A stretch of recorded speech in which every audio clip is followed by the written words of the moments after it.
नमस्कार, राम गुलाम राय YouTube channel में आप सबका स्वागत है। आज डीएलएड सेकेंड सेमेस्टर के लिए साइंस पढ़ाया जाएगा।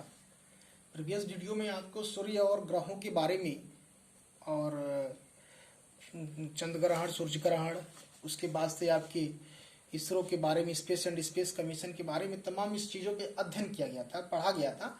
उसके चैप्टर से कुछ प्रश्न आपके पुस्तक में हैं। उन प्रश्नों को जो ये आपके लायक उचित है, उन प्रश्नों को आज बताने का कार्य किया जाएगा। उसमें पहला प्रश्न था आपकी पुस्तक में, सूर्य क्या है? सूर्य क्या है? सूर्य क्या है? एक ग्रह है कि उपग्रह है, आकाशगंगा है, क्या है? आपको देखकर कंफ्यूजन किया जा सकता है ये भी। तो सूर्य क्या है? ये आकाशगंगा है। ये आकाशगंगा का एक समूह में का भाग है। सूर्य हमारा क्या है? आकाशगंगा। फिर एक नेक्स्ट प्रश्न है, पृथ्वी पर सार्वत्रिक गुरुत्वाकर्षण नियतांक क्या है? पृथ्वी पर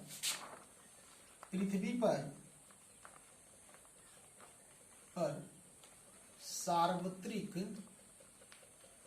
गुरुत्वाकर्षण नियतांक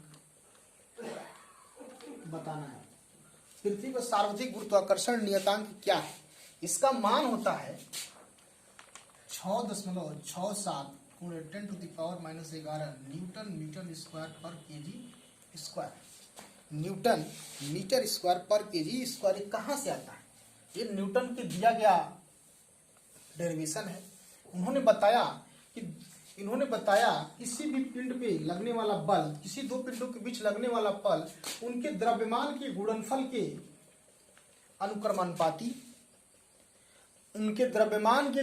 के अनुक्रमानुपाती और उनके बीच की दूरी के वर्ग का व्युत्क्रमानुपाती होता है। क्या बताया गया है? न्यूटन ने क्या बताया कि किसी भी दो पिंडों के बीच अट्रैक्शन फोर्स, बल क्या होता है? उन दोनों पिंडों के द्रव्यमान के गुणनफल और उनके बीच की दूरी के वर्ग के व्युत्क्रमानुपाती होता है, यानी 1/r² होता है। जब इसको आप मिलाएंगे तो ये होगा F proportional m1 × m2 r²। अब इस प्रोपोर्शनल को हटाएंगे तो एक नियतांक मिलेगा। उस नियतांक का मान क्या था? G m1 × m2/r²। यहीं से G का मान निकाला गया है तो आया है F × r²/m1 × m2, जिसको मान माना गया है 6.67 10⁻⁻11 न्यूटन मीटर स्क्वायर पर केजी स्क्वायर। अब F प्रोपोर्शनल, अब इसी की सहायता से मैंने यहां से यूनिट भी लिखा है, यानी फोर्स का यानी बल का मात्रक क्या होता है? न्यूटन। ये डिस्टेंस है, डिस्टेंस का मात्रक क्या होता है? मीटर का वर्ग है तो मीटर स्क्वायर। ये द्रव्यमान है तो द्रव्यमान का मात्रक क्या होता है? किलोग्राम। तो किलोग्राम इंटू किलोग्राम यानी किलोग्राम का वर्ग। आई बात समझ में?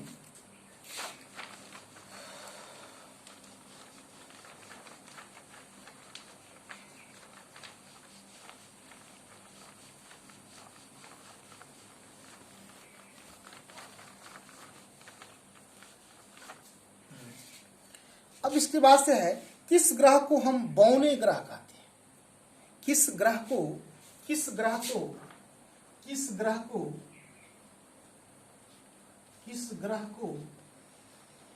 हम बौने ग्रह कहते हैं? किस ग्रह को हम बौने ग्रह कहते हैं? प्लेटो 2006 के पहले क्या था? ग्रह था।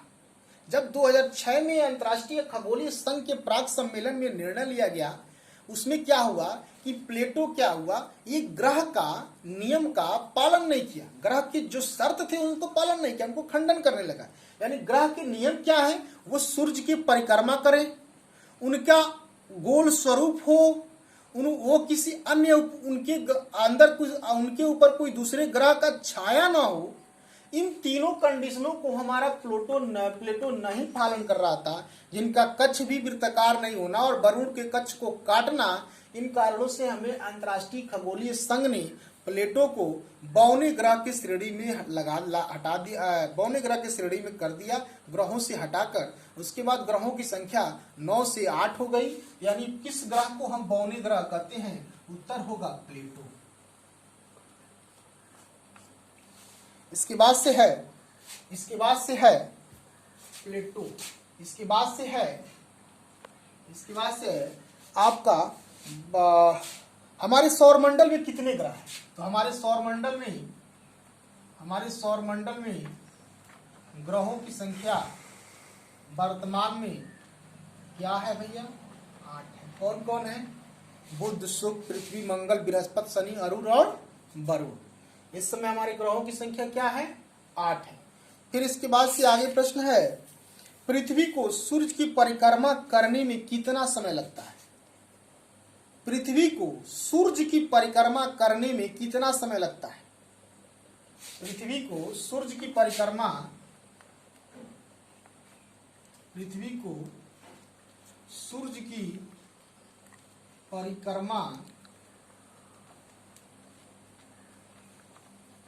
करने में लगा समय क्या होता है?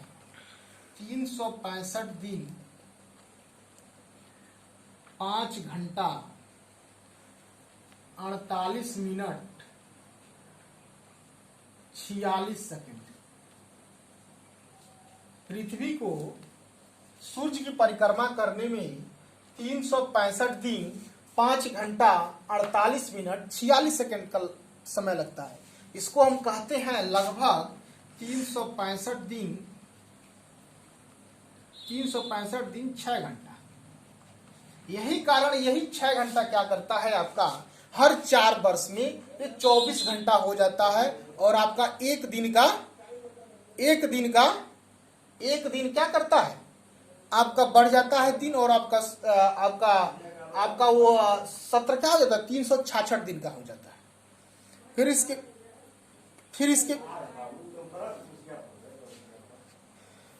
इसके बाद से है वर्ष 2006 में किसको ग्रह की श्रेणी से हटा दिया गया था? अभी इसके पहले आपको चर्चा किया हूं कि अंतर्राष्ट्रीय खगोलीय संघ ने प्राक सम्मेलन 2006 में प्लेटो को ग्रह की श्रेणी से हटाकर उनको बौने ग्रह की श्रेणी में रख दिया। अब इसके बाद से प्रश्न है एक प्रकाश वर्ष में कितना मीटर होता है? एक प्रकाश वर्ष में, एक लाइट ईयर में कितना मीटर होता है? ये अक्सर बताया गया आपको। एक प्रकाश वर्ष में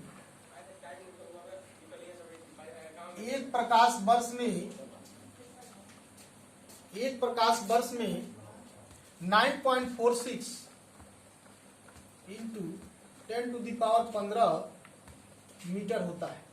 एक प्रकाश वर्ष में 9.46 इंटू 10⁻15 मीटर होता है। फिर अगला प्रश्न है आपका, सबसे गर्म ग्रह कौन है? सबसे गर्म ग्रह कौन है? सबसे गर्म ग्रह कौन है? शुक्र है। सबसे चमकीला ग्रह होता है और एक गर्म ग्रह भी कहते हैं। सबसे चमकीला ग्रह भी इसे शुक्र को कहते हैं। पृथ्वी का वाहन भी कहते हैं शुक्र को। इसके बाद से आपका प्रश्न है, चंद्रमा क्या है? चंद्रमा क्या है? ये चंद्रमा पृथ्वी का उपग्रह है। चंद्रमा क्या है? पृथ्वी का उपग्रह है। पारसेक क्या है?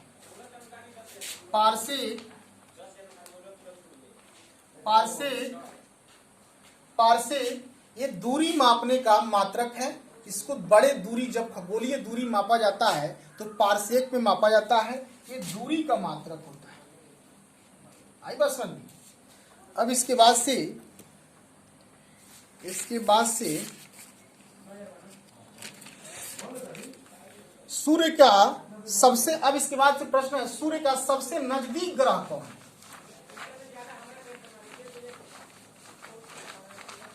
सूर्य का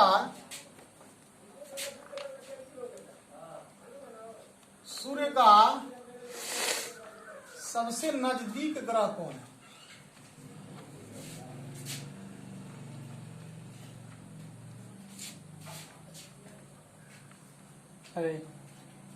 सबसे सूर्य का सबसे नजदीक ग्रह कौन है? सूर्य का सबसे नजदीक ग्रह कौन सा है? बुध। ये भी पूछा जा सकता है कि सूर्य का सबसे दूर ग्रह कौन है, तो आपका क्या होगा? वरुण हो जाएगा। अब इसके बाद से है, कौन से ग्रह को लाल ग्रह कहते हैं? कौन से ग्रह को लाल ग्रह कहते हैं? अक्सर पूछा जाता है। मंगल ग्रह को हम क्या कहते हैं? लाल ग्रह कहते हैं। लाल रंग क्या होता है? आयरन ऑक्साइड के कारण ये लाल रंग, आयरन ऑक्साइड के कारण ये लाल रंग की प्रकृति होती है। अब इसके बाद से आपका प्रश्न है,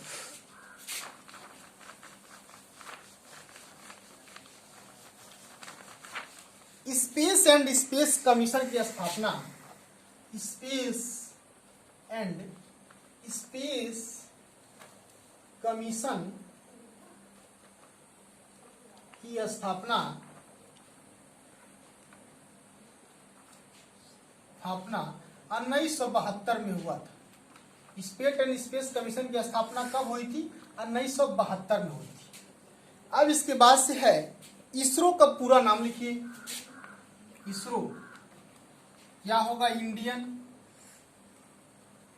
Indian satellite research, Indian satellite, Indian space research organisation, Indian space research organisation.